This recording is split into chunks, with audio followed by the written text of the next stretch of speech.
So thanks everybody for coming out on a really terrible day, but I think you will be rewarded for coming here today because we are going to watch people talk about a really ambitious project. When I first talked to Marc about coming here today, he said, it's kind of like the IPCC scientists, the people who do climate change. It is social science. They don't have as many numbers, but they have as much data. And that's what's important about this project. 300 scientists across the world have come together to try to make a better society. We're all for that, right? And so we are going to hear just a bit of this project from some of the people who have contributed to it.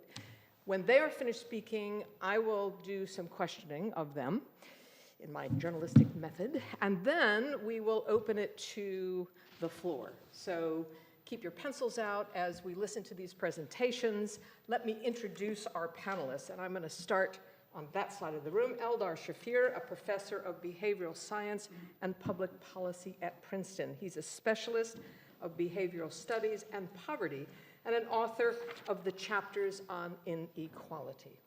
Sitting next to him is Philippe Pettit, a professor of philosophy at Princeton, a specialist of freedom and governance, a leading thinker of republicanism, and a member of the scientific council of this panel.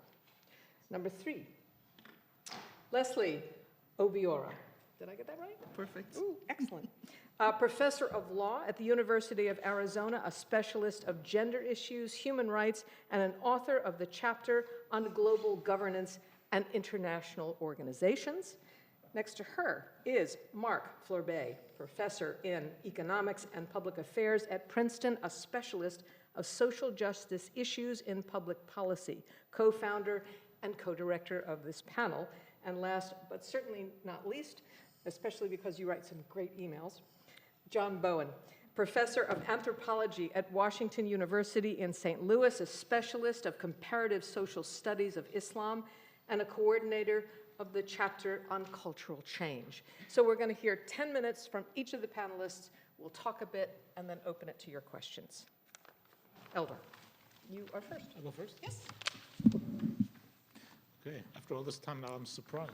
Let's start talking. Okay, this report, as you'll learn, is a very, very multi-authored, multi-topics affair. So I think except for Marc here, probably nobody has a really good sense of the entire work.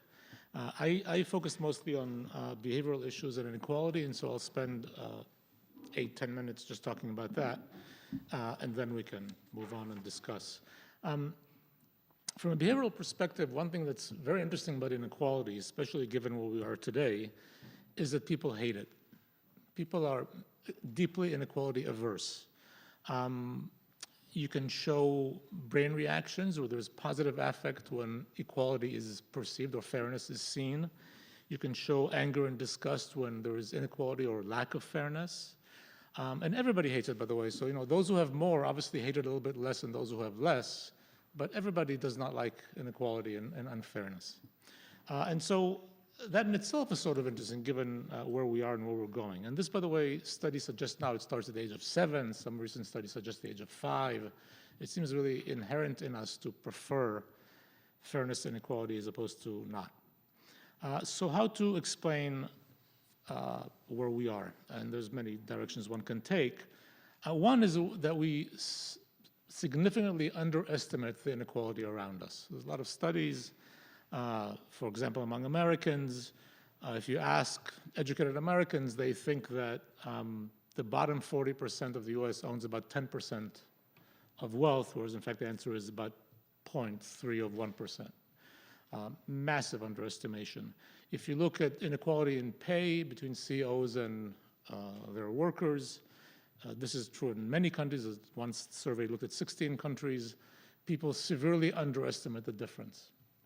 So in some sense, we misperceive the world in which we live, but that's not enough to explain the tolerance because, as it turns out, even given the massive underestimation of inequality, people hate the rosy view they have about inequality. So even those who misperceive the difference between pay think that CEOs get paid way too much. Even those who misunderstand completely the level of inequality that we in fact inhabit today hate the inequality they think there is. So in a sense, the perception is not enough to explain it because people still don't like what they think is there. And so in a sense, people want a world that's much better than the one that their rosy eyes tell them there is. In fact, the suggestion is significantly worse. So given that, in some sense, why is there so much acceptance, as it were, tolerance, in some cases even support of the inequality that we see? There's a number of issues that come up. One, which we don't discuss much in the work, but it's referred to tangentially, is what I call goldfish attention. We're just like goldfish. When we stop and look at the Mexican border for a few minutes, we're indignant and have tears in our eyes, and we turn back to this and we forget it completely. We just have very, very profound attentional limitations. So even things that move us enormously, once we move to the next thing, are out of sight and out of mind, and we don't act on them. And I think to some extent, inequality is particularly profound because we really don't see it. Life is arranged in a way that we meet very little inequality in our everyday life. Everything from actual, physical separation to just how we compare ourselves. So a lot of work, for example, on well-being and how people gauge where they are in life suggests that we compare ourselves to those close to us, not to those far away. What happens to Gates and to Bezos doesn't really impact me in any way. It's the fact that, Philip is making a little bit more that's really annoying. And that's true for the low income too. So in some sense, the inequality that we see is extremely constrained relative to what we would see if we looked more widely. The other fact that I think is profound is the belief in upward mobility. While people hate inequality, they're okay with equity. So as long as you have the luxury to believe that we're all given the same chances and the same opportunities, you're willing to tolerate a lot more inequality because in some sense the story goes, it's sort of more legitimate because it comes from just trying harder or having greater talent.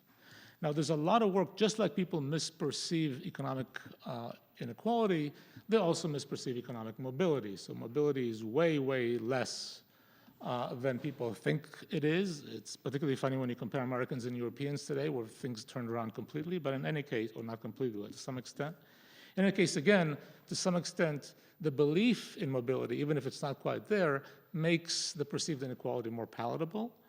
And with it comes a lot of interesting work on the just world hypothesis. All else equal, people like to sit in living rooms in the evening and believe that institutional, judicial, economic systems are just as opposed to unjust.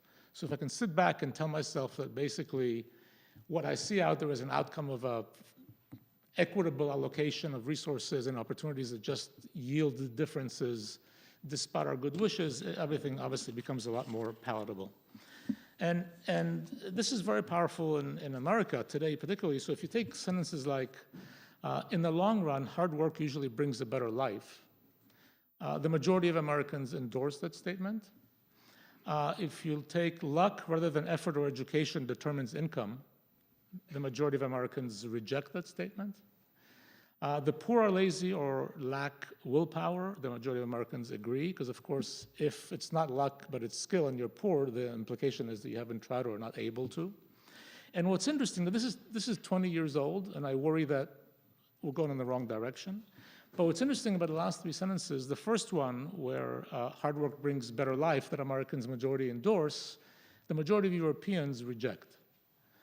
The notion that luck rather than effort determines income, most Americans disagree, most Europeans endorse. The poor are lazy or lack willpower, most Americans agree, the great majority of Europeans do not agree. So this in itself, if you study inequality, is kind of interesting because from a behavioral perspective, all I want is people not to change, but just to become more European, which is kind of a smaller task. But like I said, the really sad part that comes up in the report is that instead of us becoming more European, all the data suggests the Europeans are becoming more American in terms of these beliefs, and that's part of where I was just talking to Marc before we started. Instead of good progress, is a bit of a regress in some sense. So these are sort of the main issues that arise. There is a whole other element that we can discuss if it becomes interesting later, but a lot of the work I've done separately we underestimate the difficulties that the poor encounter in their everyday lives, the juggling that's required to manage poverty, the expense that's required. How much, inequality in some sense is underestimated because it's so expensive to be poor that in fact the differences are bigger than they seem. And the effect that everyday life has on those juggling poverty. So everything from minor insults at the counter in the bank to how the taxi driver treats you, not to mention the police stopping you on New Jersey Transit. There's data on all of this stuff. You become disenfranchised, you're less likely to vote. And so in some sense, in addition to all the other stuff we talked about, the perception of what inequality does to you, and even the small contextual everyday nuances and what impact they have on your life writ large is something that we underestimate and has probably enormous consequences, which makes all this, of course, all the more material and grave and urgent. So those, I think, are the main issues. I think I'll stop and then we'll see where we go. Thank you. Okay, thank you. And now. Thank you very much. Is this on or do I? Yeah. Yep. So what I'd like to talk about is a theme that figures greatly in the manifesto, although I want to talk about it on a certain aspect of the theme that is not explicitly dealt with there, and that is our understanding of democracy. It's very striking nowadays that a standard contrast you find in public debate is between democracy and liberalism, as if they were, the two of them, antithetical to one another. And I think that is a really very grievous mistake, and I think it's going to mean that our governments, our states are really going to be inadequately resourced, conceptually, so to speak, going forward, unless we really begin hard to rethink exactly what democracy comprises. Just by way of background, I think that it's very striking that the way of thinking about democracy that has become dominant is one under which it's one-dimensional, and the dimension is electoral. It's all about electoral politics. That's what democracy is. Very strikingly, that's exactly what all the autarchic democracies like Putin, for example, or indeed Turkey, or Poland, or Hungary, that's exactly the theme you hear. That democracy is about electing the government who will speak for the people, and the idea of invoking, other authorities or rights against democracy, that is really antithetical to the main purpose of democracy. I think this is really a very serious misconception about democracy, and I think it's very deeply embedded. It's not just embedded in the traditions of this more recent sort of democratic movement, or indeed in the populism in general, which tends to emphasize this. It goes right back in political science. So Schumacher, in the book that really affected, I think, how political science came to think about democracy very deeply, in Capitalism, Socialism, and Democracy, published originally in 1942, the famous chapter, it's 21 and 22, take up democracy and argue very strongly that it's a deep misconception to think of democracy as pushing any particular ideal of government. He called that the classical notion of democracy. He remains amazingly obscure about who held the classical notion or exactly what it was, but what he argued for instead is we should see democracy purely as a method for appointing government. You've got a democracy whenever you've got an organization of people under which votes determine who actually occupy the central positions of power. And he was quite realistic, you might say, or in another mode, perhaps cynical about democracy, arguing that it was obviously going to be engineered by parties. It depended a lot on hoodwinking the people, on engineering and manipulating perceptions. But he said basically he was prepared to settle for it, but he doesn't come out as something we should be rallying behind. It's very much the worst of all methods except all the others, in Churchill's phrase, which occurs actually some years after Schumacher publishes. But this became, I think, a very standard way of thinking in political science, and you can see the attractions, because of course you can determine whether a system is democratic very easily by determining whether there are elections, whether those are periodic, relatively open elections to the central positions of power. William Riker, for example, in later work that's extremely influential within political science, explicitly describes democracy as representing, and he used the word populism, though not quite in the sense in which it might be used nowadays, but definitely representing democracy as the power of the people. And what does he set against it? He may be the first actually to set against it liberalism. Liberalism represents constraints on the power of the people. And this, I think, became the dominant way of thinking about democracy, as in it's the power of the people, but you need to watch it. That's the picture, right? Because you need to constrain it, trammel it, hold it back by these liberal rights, as they're often described. Now, I always thought that was a terrible sort of juxtaposition, because, you know, if you hold up those two ideals, it's pretty clear which is going to gain purchase, gain currency, you know, in ordinary usage. And of course, the democracy ideal is far more powerful, rhetorically and in various ways. It appeals the idea of give power to the people, whereas who represent liberal rights? Well, the lawyers and the specialists and the philosophers, maybe political theorists or whatever. Why should they have a say over the power of the people? Becomes the image.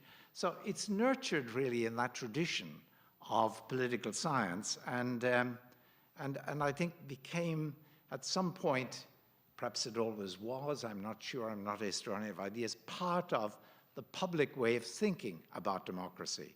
It fitted also with I think, more a movement that was as much on the left as on the right, which is to romanticize the people.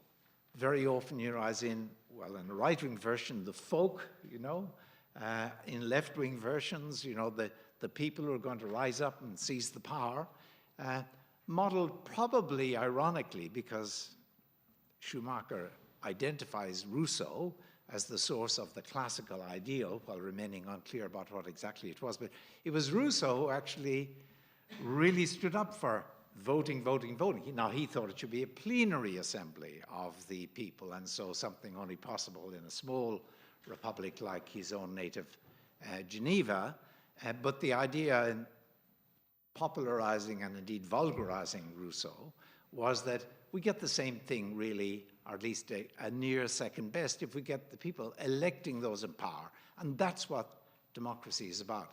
Democracy, the word, comes from the Greek, of course, comes from the word demos, meaning people, and kratos, meaning power. And in the Greek conception of democracy originally, it's really worth emphasizing that it meant not a particular constitutional order, let alone, you know, election, very strict method, but it represented just any system that really gave power to the people in some way. And most Athenians would have seen their system as democratic, despite the fact that it was anything but electoral. In fact, it was mainly governed by sortition or lottery, and it involved various different centers of power, you know, so those who made policy, the ecclesia, the assembly, were a massive group that met basically about once a week. The council, they appointed it, well, sorry, they were again selected by lot. None of those made the laws. The laws were made by a small group that are appointed for the purpose. If they were deemed necessary to change the law, there were very few laws. The application of the laws was handed over to the dicasteria, the courts, as they were called, but they could have up to 500 people. They met only for a single day, and they voted basically, and that was it. There was no law of precedent. So the notion in Athens, say, of democracy was of a multi-centered, multi-channel sort of set of institutions whereby you could expect that the people would not be, as it were, dominated by a small elite. They would have their say in various ways, and you needed those various channels. Same in Rome. I mean, insofar as classical Rome was a democracy, as many argue it was, there was a lot of election, it's true, to the executive offices, but different bodies voted on law, for example, and the courts, again, were like Athens, very large bodies, up to 200 in that case, and the courts, which were popular bodies, did as much as anybody else in establishing what the law was. Now, I think we need to take that richer, vaguer, if you like, sense of democracy and bring it up to date. And I would say bringing it up to date, that vaguer, broader, and I think richer conception in the contemporary world, you have to recognize that election is one dimension, and a very, very important dimension. It's not to run it down in any way, of a democratic regime. But there are at least two other dimensions of a democratic regime. One is the dimension of what would have been called in the old days having a mixed constitution, whereby those elected weren't the only powers in the land. I mean, in the words of Madison, because the tradition continues in the Federalist Papers, the reins of power should not be gathered in one set of hands. That was one idea. And the other idea was that the people should have a right to contest what's happening in public life. The people operating through the courts, of course, but also operating through the media and through the streets, on the streets if needs be. And I would say that the two dimensions that we need to add to the electoral dimension are, first of all, to recognize that apart from those in power who are elected, we need to have those who will audit them, be they judges or actual auditors, financially or otherwise. We need those who will perform tasks that you can't trust those elected to do because they've got a special interest in the outcome. For example, electoral districting committees, which you have in most countries other than the United States among advanced democracies. You need also sources of information that are independent of the elected government, like a Bureau of Statistics, for example, or a source of economic data. Without that body of authorities that are appointed, but appointed with very exact briefs and subject to constraints, democracy is going to be running on one wing. But you also need the third, which is that these bodies, elected and unelected, have got to be subject to freedom of information, subject to the power of a people who've got rights under a constitution to assemble, to protest, whether formally in the courts or the tribunals, or equally in the streets or in the media.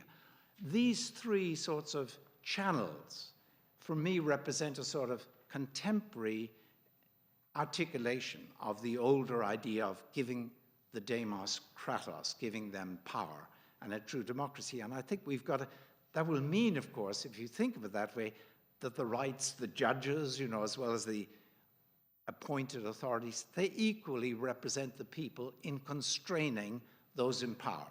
So both the electoral, the contestatory, and the unelected dimensions are all important. That seems to me to be one of the most important lessons to take away from our experience of populism over the last 10 years. Okay, thank you. Leslye? Thank you. Sorry. So when I was invited to participate in the International Panel on Social Progress, I actually was one of those who were skeptical originally because it was such an ambitious project that it almost seemed like a fool's errand. But the more I thought about it, the more I realized the fallacy of my own thinking. This is especially, having been in office, I was Nigeria's Minister of Mines and Steel Development. I am intimately acquainted with the anxieties that, that are brought to bear on government and on the civil society sector because of fears about public investments being swept in the undertow of partisan politics when governments change hands. So one of my curiosities was then, why is it then that we haven't figured out a way to outsource such a pivotal role away from the government? So politicians and civil service bureaucrats, the best people to do this, especially if it's the one thing, if Trump comes in the United States, for instance, and says, make America great, and then everybody runs in that direction, and someone else comes with some other brilliant idea, and everyone runs in that direction. Are there ways, after all these years of so-called civilization, that we could do better in terms of really figuring out how to evolve infrastructures to better safeguard and measure and build on investments. So that was one of the reasons why I jumped at the offer, and I really cannot overemphasize my profound gratitude to Marc and all the people that made this happen. Thankfully, the chapter that I was asked to participate in was chapter 11, which was on international organizations and the technologies of governance. And my narrow focus was on human rights, the international human rights agenda. Incidentally, this year marks the 70th anniversary of the promulgation of the Universal Declaration on Human Rights. So the timing for the launch is actually quite appropriate from my own perspective.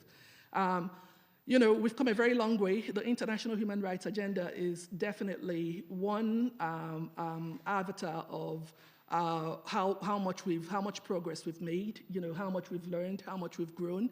We still have a long way to go, but if we look at how far we've come from when philosophical criticisms and ideological oppositions were the reasons where people shrugged off the regime or the system, to now when we're actually trying to figure out, you know, what works, what counts, how we could build on what works and what counts. And it's really, again, in this respect, in the sense that we're overdue, especially the public sector, is long overdue for a way to measure and build on investments. The private sector does it very well with research and development, and, you know, given their accountability to the shareholders, as Professor Pettit was alluding to, if the public sector were more accountable to the populace, then maybe they will take much more seriously, really stewarding the resources we commit into their hands.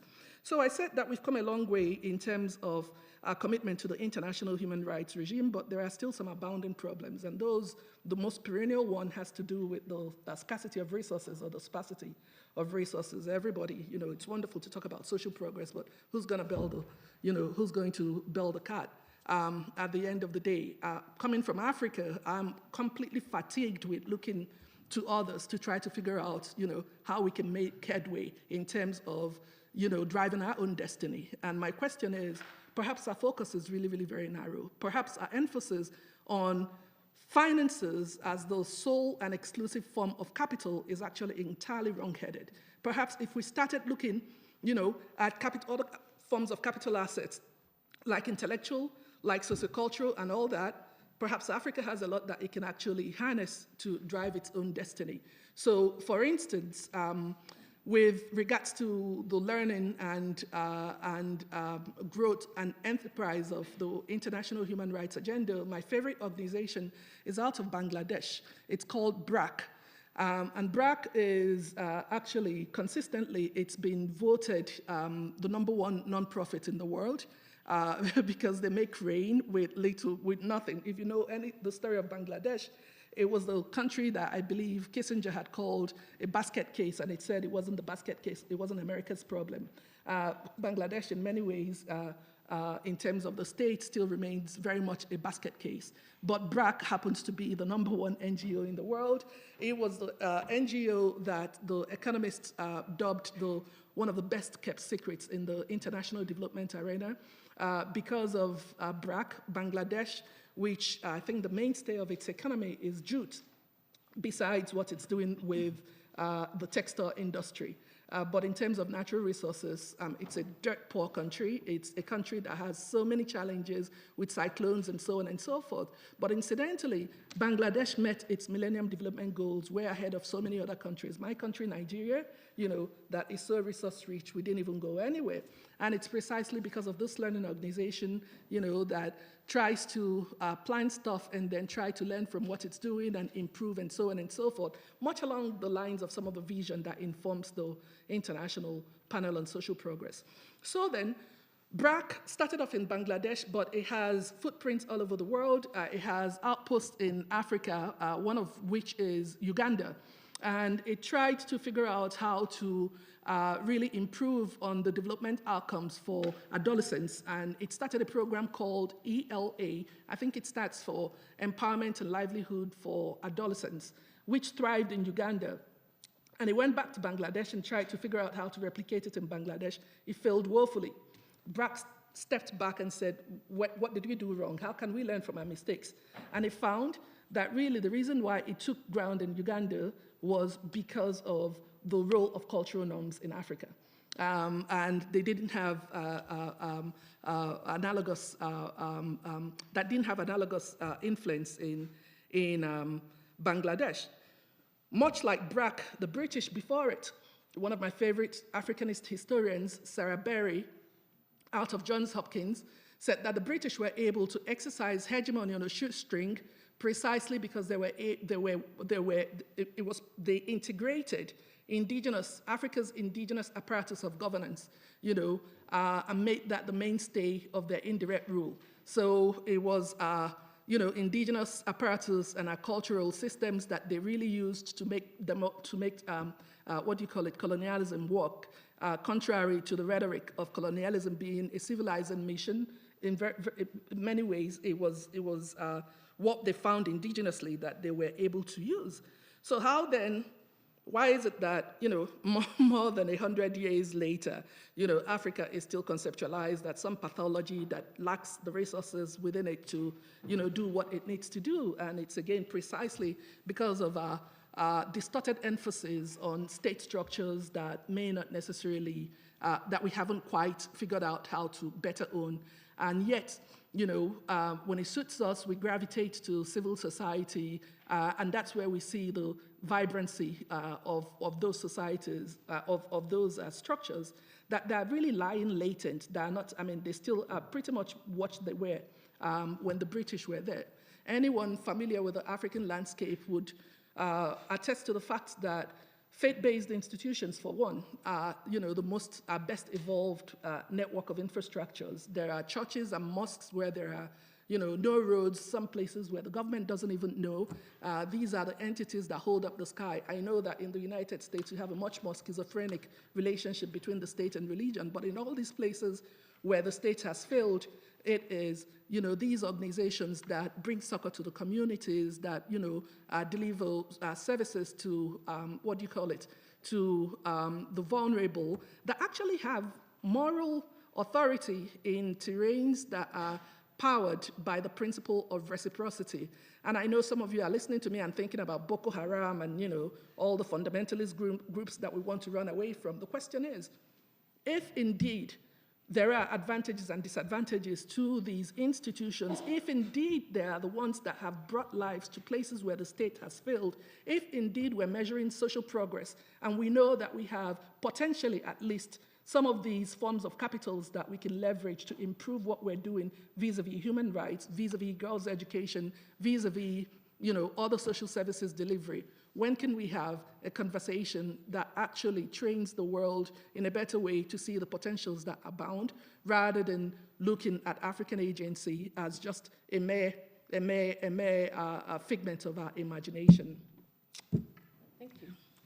On time. Excellent. Okay, Marc? Yeah. So what I would like to do is to present a few main ideas that emerge from this big thing, a heavy thing. And I wanted also to say that you have a few copies on the first row here. So if you would like to make them circulate around the room, feel free to have a look at them. There is also a small book that, unfortunately, we don't have a copy here, modestly called a Manifesto for Social Progress.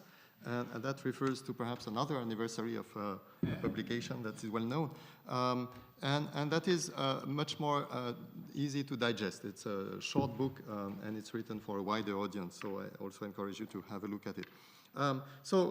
Among the main points that emerge from this collective work, there is a sort of basic narrative, which is first that we should rejoice. A lot of progress has been made, especially since the last World War. A lot of progress on the economic front, so a lot of growth, multiplication by high numbers of the standards of living all over the world, at least in most places. Great improvement in health. Life expectancy has increased by 20 years, so it's quite amazing since then. A lot of progress also in institutions, so an expansion of democracy in many countries. Decolonization has been a tremendous event also that has multiplied the number of countries where you can have democratic institutions.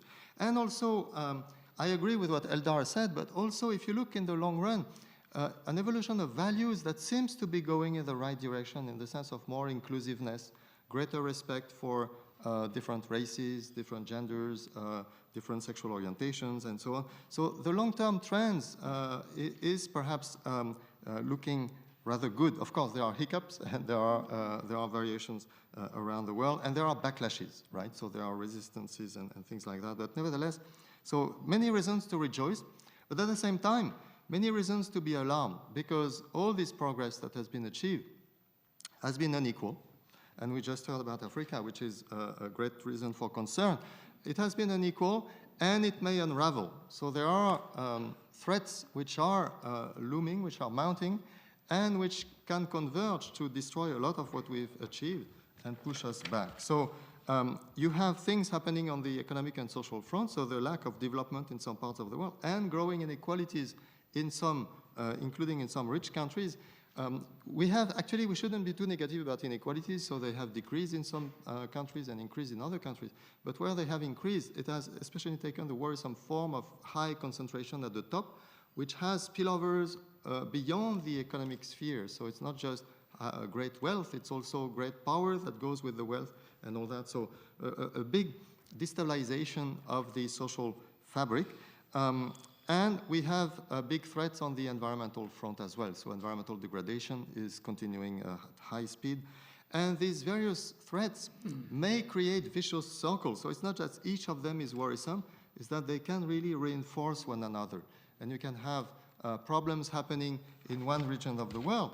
For instance, you may have a drought happening in a particular area in the Middle East that destabilizes the economy and then contributes to generating conflicts, which contribute to a migration wave, which creates a psychosis in some rich countries, which may be among those who receive the refugees, which destabilizes the electoral system and changes the kind of politician who is elected. And this country might be an example of this. And then which creates a destabilization of the system of global cooperation, which may undermine, for instance, things like climate action. And so we go full circle because how we deal with the environment, which was one of the sources of the problem, will be destabilized by all these vicious circles. So these threats are really making us somehow face an abyss, and that's perhaps what motivated a lot of the authors who contributed to this exercise. We need to do something. We need to think about it. Now, the second point is, I'll be short on this one, but is that we are at an interesting historical juncture. If we look back at the manifesto that was published 170 years ago, I mean, the ideologies, especially the ideologies that were popular in the last century, have disappeared. Certainly fascism, communism also for most of its contents. But even liberalism, people have lost illusions in some aspects of liberalism. They realize that there are some gaps in the liberal conception, gaps regarding inequalities, regarding how to deal with the environment, and perhaps also how to manage risk. And so people have much less illusions, much fewer illusions about these ideologies, and that might be a good time to think in a more pragmatic way. So I think that's the spirit in which these authors came. Let's go out of the ideological discussions and let's try to think about pragmatic solutions. That might be a time where we are more able to do it than before, and perhaps people might be more receptive to this kind of thinking. The next point I wanted to highlight is that, and that goes back to the issue of populism. Of course, the populist wave was in the mind of many authors and is discussed quite thoroughly in the part of the report that deals with governance. But throughout the report, you have a sense that to deal with our current predicaments, we don't need more technocracy. We don't need less democracy. We need actually to deepen democracy. And what's happening, so the deconsolidation or the destabilization of democracies, is not because somehow democracy has had its time and we should move on to something different. It's because democracy has never been really tried in a deep way. We need really to deepen the degree of participation of the various stakeholders in the decisions, and we need to improve the quality of deliberation mechanisms. And so you see that, of course, in the politics sphere, and that was, so I won't expand much on that because Philippe Pettit has already discussed that quite well. But you also see that, for instance, for global governance, where the architecture of international organizations is still dominated by inequalities that come from the different rhythms of different speeds of developments of different regions of the world. And you need also to think about democratizing the processes by which decisions are made in the economy.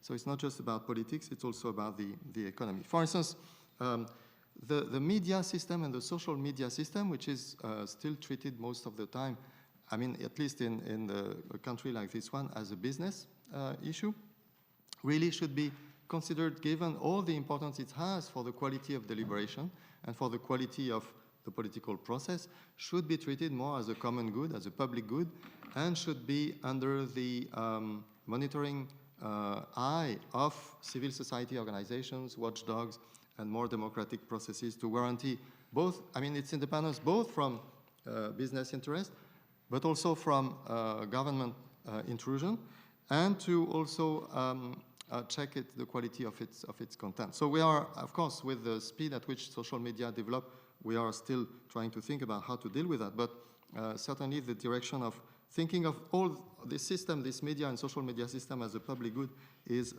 I think, quite illuminating. Another example I want to take is, more directly in the economy, is the corporation, which is an institution that's here to stay, but that has taken a traditional form which is quite anti-democratic. Many corporations have a sort of authoritarian or autocratic way of handling. And so we need to move away from the shareholder value focus toward more something like the stakeholder value approach, which was actually at some point perhaps a bit more popular than it has become in the last decades. And we can think of concrete reforms, both of the governance mechanisms of the business companies, but also of the definition of their missions. And there are discussions, I'm French, and in France at the moment we are talking about reforming the mission of the corporation, but here in the US you have interesting experiments, initiatives which have been made around especially the concept of benefit corporation, where corporations can decide to have a goal that's broader than just making money for the shareholders. And that's something that is an interesting development. There are many interesting initiatives taken by different sorts of business leaders. And we need to think about also going toward a new form of welfare state that's more attuned to this idea of democracy. So just giving people money to help them remain afloat is not enough. We need to put them back on their feet. But somehow this can be done in many ways. So it's not just about educating them and giving them good health. It's also about helping them have rights in their economic transactions. And that includes, for instance, perhaps the welfare state should be considered as part of its mission to make sure that corporations are monitored, are governed in a way that is giving more of a say to stakeholders so that they are more in control of what happens to them. So we need to really broaden the notion of the welfare state way beyond the idea of just redistributing resources. So beyond resource, one thing, I'm an economist, but one thing I've really enjoyed working with other disciplines from social sciences is the importance of power and the distribution of recognition and status and power in society in many ways, many institutions. So to conclude, the question asked for this event today is, can we imagine a better society or something like that? So the answer, I think, emerging from the report is yes, we can. We can imagine a better society. The problem is that it's much harder to see who will push for this better society. So what actors, what social movement, what are the change makers who will push? And that is something that has still a lot of question marks in the report. So civil society initiative is something that is discussed, and we've just heard about the importance of civil society organizations that build an international network, and that is something that's very promising. But so it's probably we can't expect to have something like a unified social movement pushing for the new society. Nothing like that is likely to happen. We'll have more like fluid coalitions of different actors pushing for different causes in different ways, in not exactly a coordinated way. So that's probably the best we can hope, given the current situation. Okay, thank you. And last but not least? Thank you. Because of my emails, right? Yes, it is. Thank you very much. Very good email. So what I really want to do is just offer a sort of footnote to all the wonderful points that I've already made, because there's a great coherence, and I'm sure Deborah's going to bring up much better than I could. But you know, what I've learned is that in a period where there are a lot of gains, both in terms of welfare of people around the world, and also in people's willingness to accept each other, there's a constant risk of fallback, of degradation, Europeans becoming more like us than the other way around. And that in that context, we desperately need countervailing powers, countervailing forces, among which are NGOs, non-governmental societies, including faith-based ones, that are able to come up with pragmatic solutions for particular problems, and that can push for a better society. So I want to give a relatively narrow, specific example of this, but it's also in the context of thinking, you know, if we have all this knowledge that we put into this report, what do we do? What comes out of it?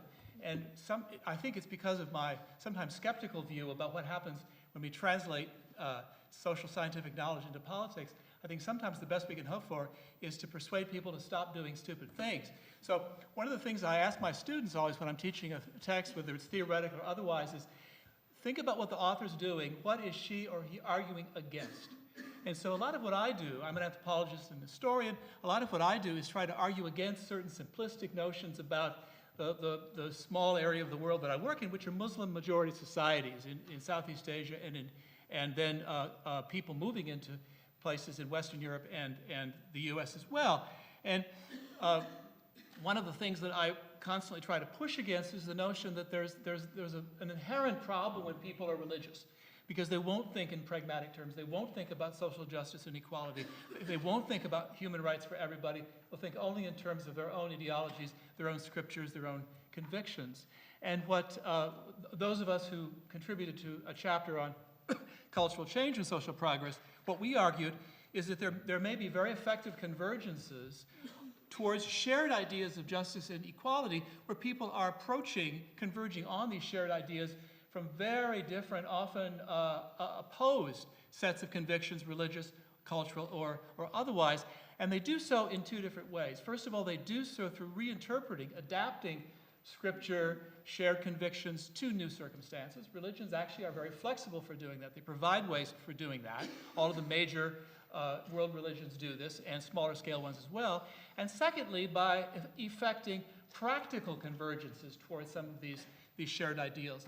Not saying, well, we're going to suddenly change the way we think about God, but in the process of everyday life and dealing with people, doing things a little bit differently such that we make some progress towards justice and equality. So I want to offer this view against the view that what we should be doing with members of religions, especially Muslims who move into Europe, is make them sort of sign a contract. Jürgen Habermas has had something like this idea, where they renounce certain ideas that are part of Sharia, part of Islamic legal principles, in favor of others. And of course, we have the famous expert on Islam, Newt Gingrich, who is proposing a requirement that Muslims renounce Sharia if they want to become U.S. citizens. But instead, ask a couple of questions, just very briefly here, with respect to the rather narrow but important example of, is Islam bad for women? And that's a question that comes up all the time when people are talking about the possibility of Muslims having an enlightenment, of there being real acceptance across all the different peoples of different religions living in the world. So without being able to go into it in great detail, what I want to sketch out is the way in answering such a question, we move from some very broad data, points of reference, to much more specific investigations, historical and ethnographic, about how indeed Muslims have been moving towards converging on to shared ideas of equality and social justice. So we can start by, if we want to ask this question, is Islam bad for women? Of course, I'm echoing Susan Oken's famous question, is multiculturalism bad for women? and look at some very broad starting points. One is the Gender Inequality Index of the United Nations Development Program, which aggregates a number of distinct values in trying to assess gender inequality, including maternal mortality, adolescent birth rate, shares of seats in parliament, secondary education, labor force participation, and so forth. Quite broad, trying to come up with an index. Obviously, these methods are always flawed, but it's a great place to start at the highest level of aggregation. And countries are given an overall index, right, of more or less gender inequality. The higher number is greater levels of gender inequality. So high is bad in this case. And is highly industrialized countries do best. But if we go down the list, one finds heterogeneous groupings of Muslim and non-Muslim countries. When I say Muslim countries, I mean countries where there's a majority or large number of Muslims, where there are elements of Islamic law in the legal system. It's a shorthand. It's not perfect. So between point 2 and point 3 are in order of increasing inequality of gender for women: Malaysia, Hungary, the UAE, Tunisia, and nearly tied, and ironically, the United States and Saudi Arabia. Much further down the list are, following the same ordering, moving towards greater inequality: Brazil, Indonesia, Senegal, Guatemala, Pakistan, and India.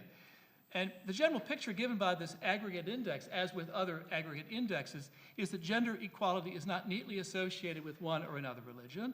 Social development plays an important role in reducing gender inequality, and disentangling causal factors requires more sophisticated analysis, which some of us then go and try to do.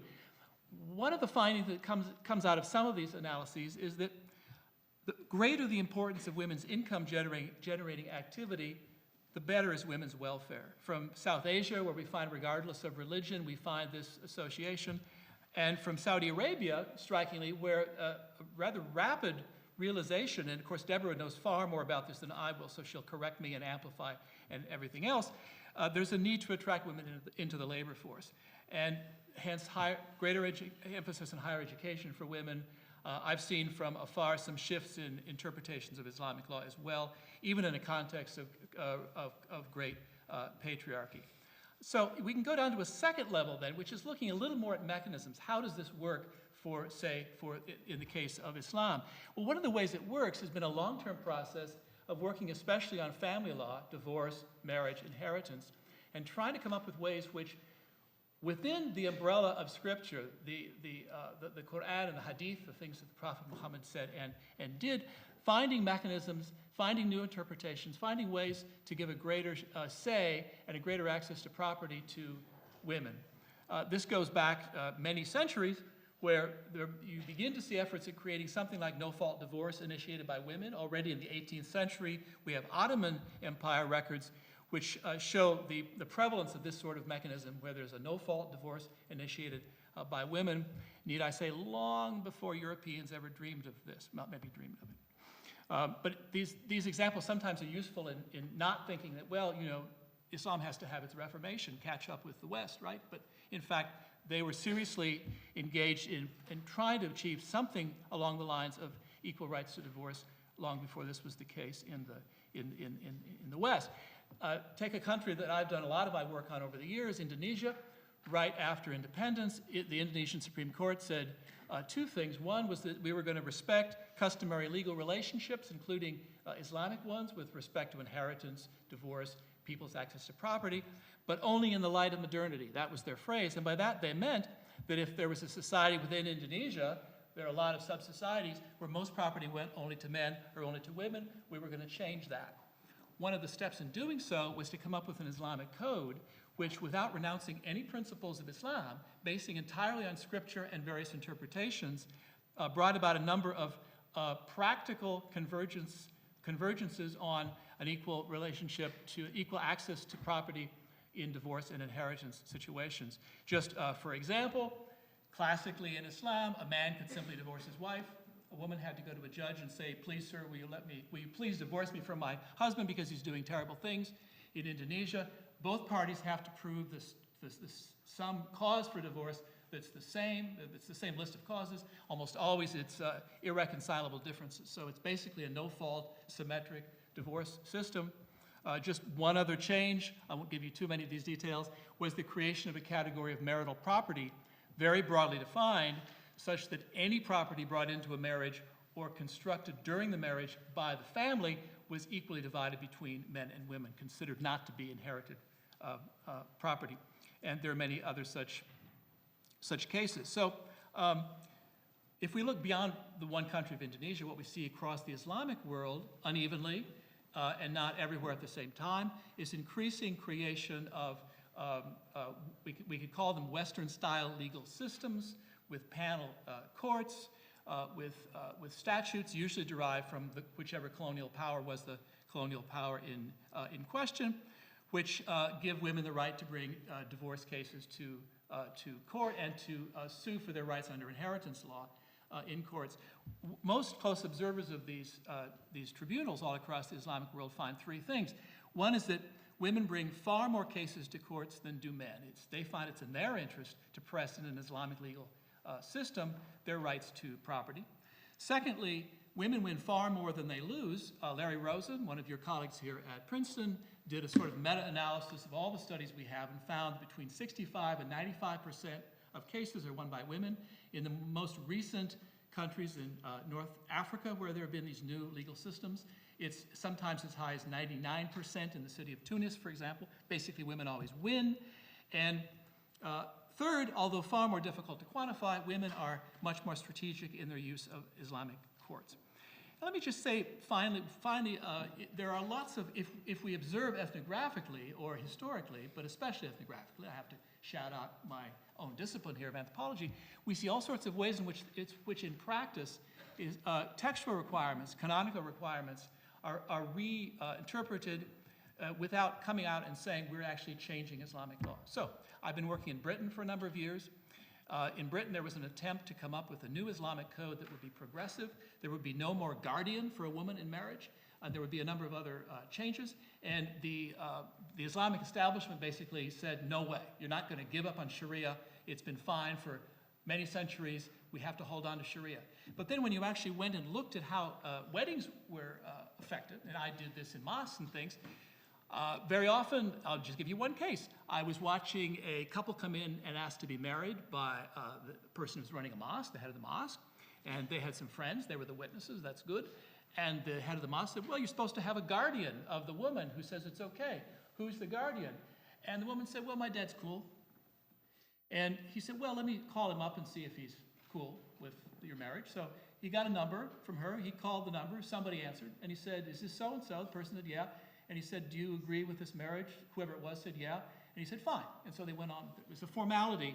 And in no cases were marriages that I ever saw stopped because of the absence of a guardian. All right, that's a small thing.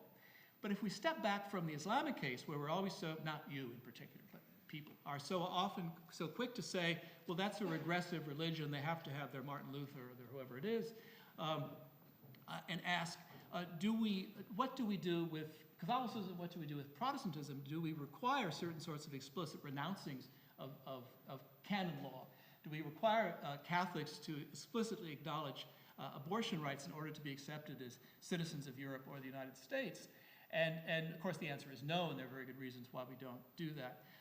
I think we should ask the same question about Islam. But close observation of these practical convergences shows us that we can retain Scripture as justification in these different religious and ideological systems around the world. We can adapt new systems, new interpretations of these canonical elements, and we can draw on them to converge with broadly accepted notions of equality and justice. Thank you. Thank you.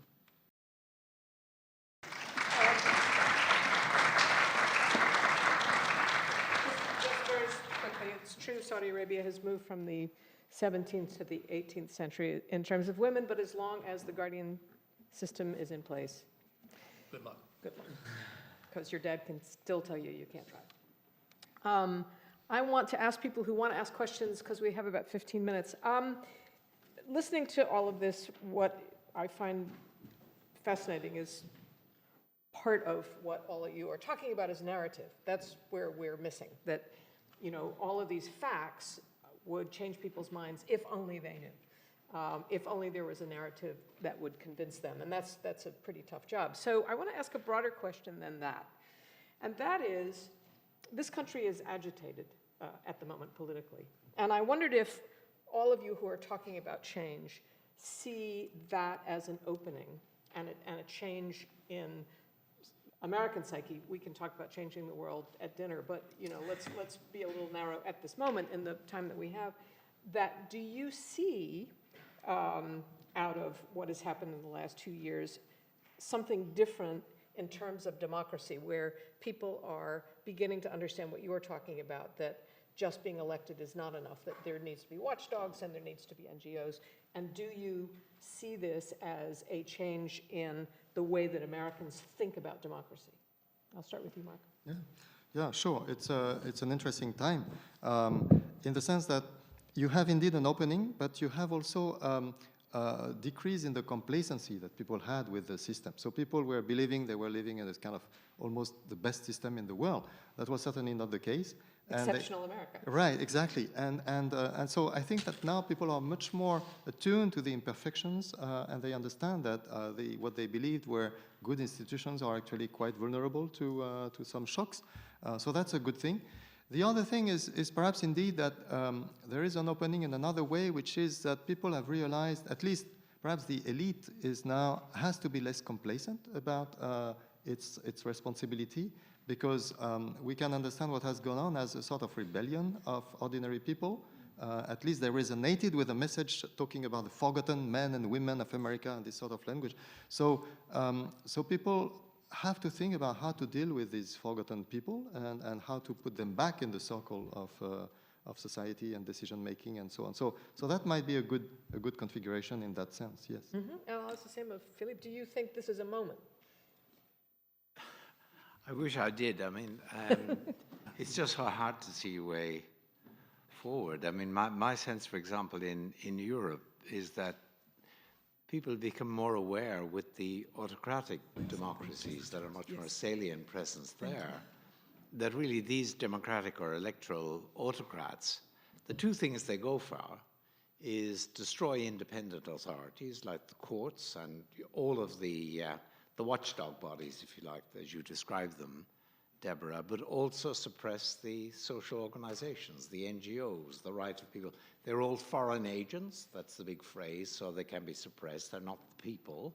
And then whoever elected these people, the judges or whatever, we are the ones. Now, in Europe, I think the awareness of the autocratic democracies, the salience of them, has maybe become more to appreciate the importance of having both an active civil society with the social organizations and watchdogs, and also having a powerful public service, independent authorities like the courts and so on.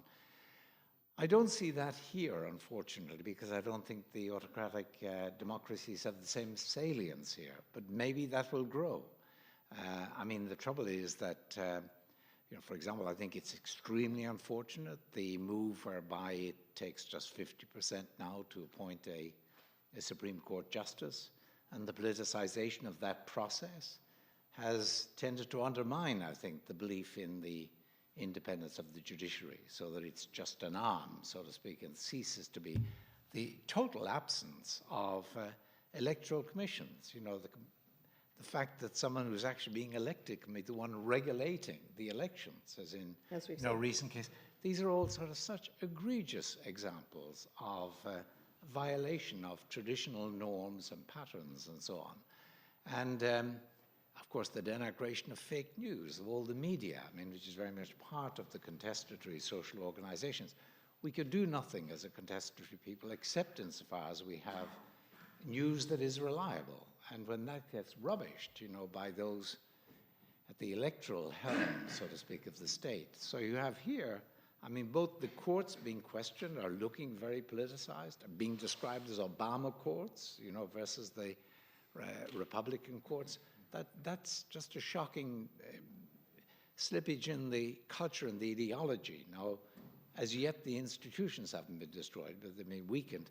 And then this barrage against, fake news, which is so ludicrous, given that I think he claimed the other day he was the one who invented the phrase. If I remember rightly, it was used initially against him, but cunning as our president is, he seized on the phrase, and suddenly it's everybody else who's peddling fake news.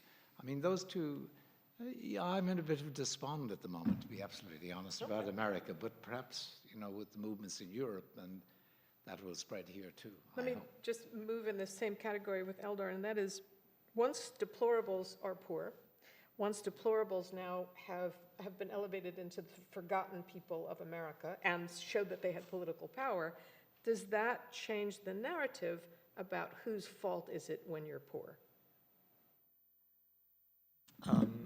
I haven't seen it happen yet. I've been very interested in narrative for a while, and if you look in the world of narrative change, probably the biggest success of the last 4 decades has been the LGBTQ.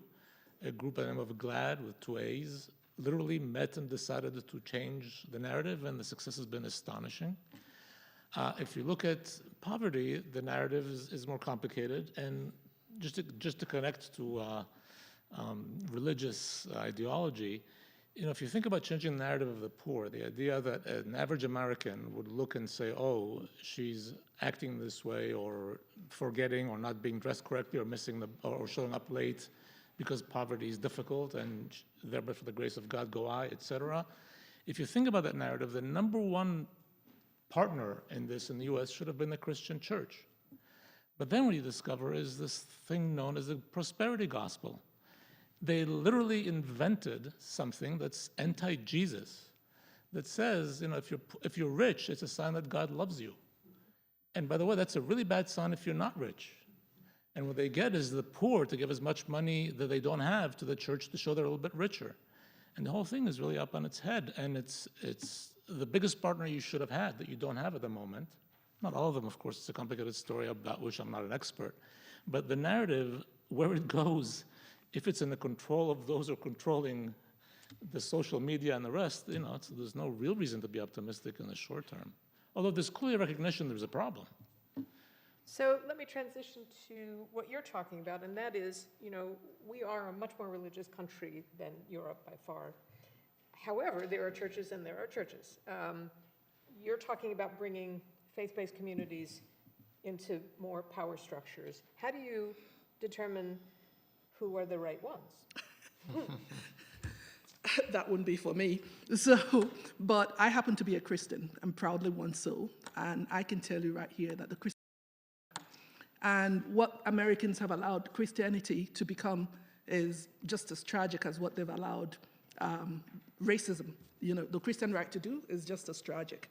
So speaking of, who has moral authority over people, when I was talking about faith-based organizations in Nigeria, and I was talking about how we could really figure out how to harness what they have to improve what the state is doing, I was precisely talking about improving our democracy, and democratic accountability. So if for instance, they're the ones who bring soccer to those places, and the imam or the pastor or whoever it is can actually help facilitate a conversation or constructive dialogue and dissent, about what this democracy is, I think we stand a better chance of really having a democracy rooted.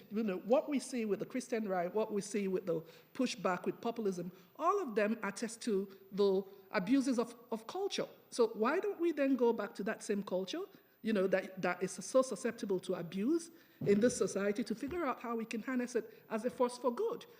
We're not going to succeed by running away from the Christians or whatever it is.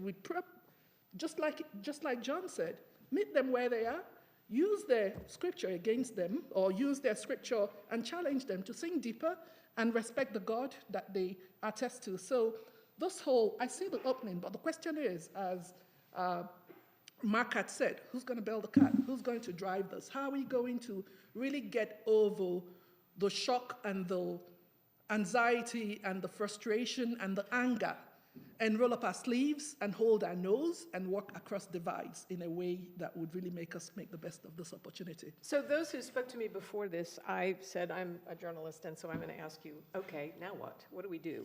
And what do we do about people who do not understand Islam and make preposterous statements like, we all have to have anti-Sharia laws in our state house? Right. And as I said to you at the time, I think one of the best things we can do is to try to argue and persuade and get out and speak in public. I don't have any legislation in mind, but I think one of the great hopeful signs over the last 20 years is what you also said, it's now relatively banal to be a hijabi woman running for Congress. We just had 2 elected. It's relatively banal to be a gay or lesbian person running for Congress. We now have 2 governors, et cetera, not just in the US, but look at Ireland, Spain, other countries as well. This is an extraordinarily fast change in attitudes. I think a lot of it has to do with this banalization of being in these various positions. And a lot of this has to do with getting to know people. So this sounds very banal, but it's neighborhoods, it's the old Tocquevillian ideas. The more you get to know somebody, the more you're less likely to demonize that person. We know, for example, that it's often where you don't have, looking at electoral studies in Europe, where you don't have Muslims, that people are most likely to vote against something with respect to Muslims. A fascinating study recently in Germany by some people at the University of Warwick showing that where you have a lot of Facebook users, I think it's 1 standard deviation over from the median on Facebook use gives you a 50% higher likelihood of demonizing immigrants. It has nothing to do with whether there are Muslims or not, or immigrants or not in that city. It's Facebook use. So we have what social media is doing on the one hand, and we have what getting to know people in a direct, everyday way is doing on the other. So this is my grounds for hope, is the recent elections in terms of these minorities now acceding to positions of power. I think this is just going to keep going. Question. You've been waiting the longest, and we have about 4 minutes. Okay. Sorry. This is impressive stuff. My question, I guess, is mainly for Marc, because he brought it up specifically. The International Panel on Climate Change does great work in science and technology, but it's often criticized for not recognizing that the main problem ahead of us in dealing with the disaster is politics, and they don't seem to understand that well. People say, well, but the social scientists will help that. You all are in the best position with this different kind of set of challenges you've been talking about. How are you approaching the issue of power? And how do we use it in different kinds of societies? And how explicit are you about that? And where in these journals can we find that answer? So you have a lot on power in the chapters dealing with democracy and the rule of law and all that in the part on governance. I think that the key thing is really, it goes along the lines that Philippe Pettit developed, which is that power is really something that pervades all institutions, and it's not just about the electoral power and this sort of thing. It's much more diffuse than that, and you have power that must be checked in many institutions. So I talked about the corporation as an example, right? So you know that one of the hurdles with climate action is the power of corporations, and in particular the risk for them of losing their assets in fossil fuels, right? The so-called stranded assets, which may be the cause of the next financial crisis in the case when they lose their value too quickly. So this is a serious problem, and these institutions, these organizations have a strong power. So we have power really everywhere in this way. So we have to be aware of this pervasiveness of power. I'm not really answering your question in terms of concepts, right? But essentially the idea is look everywhere because you have power in all sorts of spheres. Yeah. Anybody else want to contribute on this idea of power, and how do you address it? In the interest of time. Yes? In the interest of 2 time. minutes. No. I said in the interest of time, perhaps we can get other questions. I didn't see him. I'm sorry. One more question, and then we will wrap up. Thanks. So this is also from Marc as part of the convening of this group. So one of the things you said was that we haven't tried a robust enough version of democracy, or a version of democracy that's deep enough, I think you said. So I had 2 worries about this. So the first is, well, when I think about a very deep version of democracy, I think of things like putting measures on ballots, and this has led to some pretty disturbing things, like, I'm thinking the minaret ban and these sorts of initiatives, and of course a lot of whipsawing.